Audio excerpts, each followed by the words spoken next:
Broadcasting from the campus of UAB, this is your NPR station, 90.3 WBHM Birmingham, 91.5 WSGN Gaston, and 104.5 FM in Fort Payne. I'm Lissa LeGrand.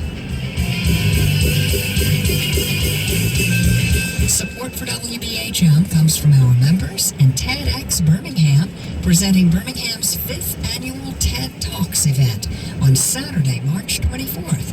Tickets and information at tedxbirmingham.org. Support for NPR comes from this station and from ACLU, an organization of people who believe in the power of action. For nearly 100 years, the ACLU has defended the constitutional rights of all people. ACLU.org. ACLU, we the people. And from Subaru, with the 10th annual Share the Love event through January 2nd. More information about the event and the not-for-profit organizations that it supports is at Subaru.com/share. Love. It's what makes a Subaru a Subaru.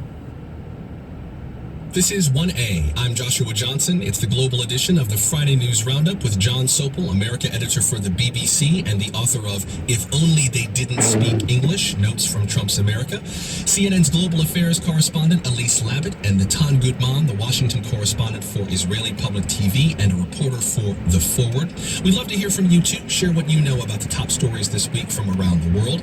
Comment on our Facebook page where you can also watch our video stream. Tweet us at 1A or email 1A@WAMU.org. John Sopel, you wanted to chime in. Yeah, I was just struck by, we've talked about Jared Kushner and the central role that he is meant to be playing in the peace process. Maybe I've been brought up on old days of the Kremlin and who would be sitting next to whom on the Red Square parades, but I was struck that Jared Kushner wasn't there when Donald Trump made his announcement. He's not sending Jared Kushner to the region to sell what has just been announced. He's sending the Vice President Mike Pence, who was there for the announcement. And I'm just wondering, is Jared Kushner still as central as we think he is? We know about this relationship that he has built up with Mohammed bin Salman in Saudi Arabia, but is he making progress? And does he think that it advances the peace process, what the president announced on Wednesday? Natan, can I ask you also, before we move on from Israel, and we may yet come back to it, but I did want to make sure I asked you about the aspect of the embassy moving from Tel Aviv to Jerusalem. That's a little more up in the air at the moment, but can you talk about what goes into that? Is it a difficult move? Would that be contested on the ground?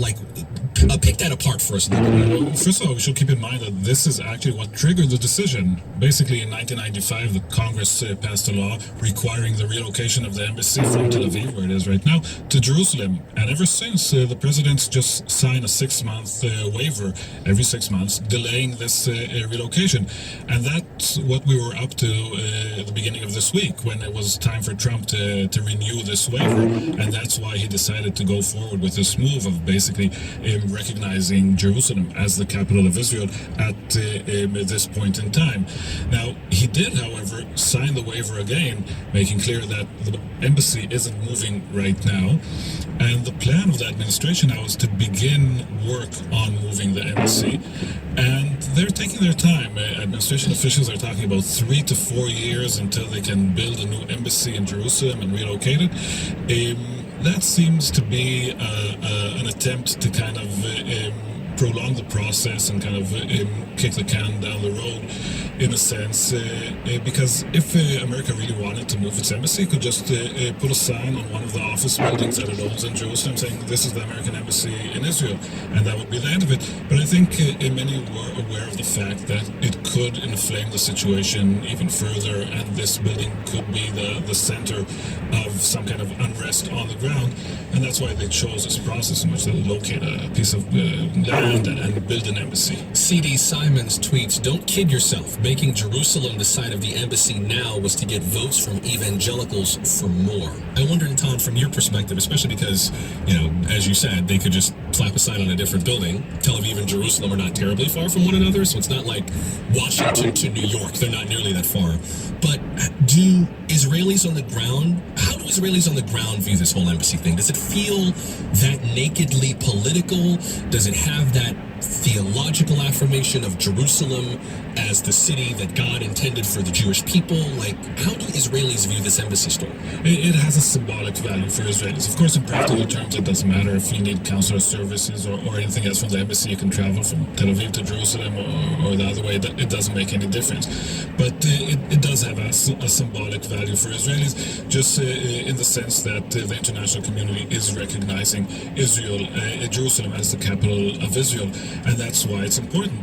The interesting thing about delaying the actual relocation of the embassy is that America could end up having a round of unrest now and then another one in 3 or 4 years when the embassy actually moves.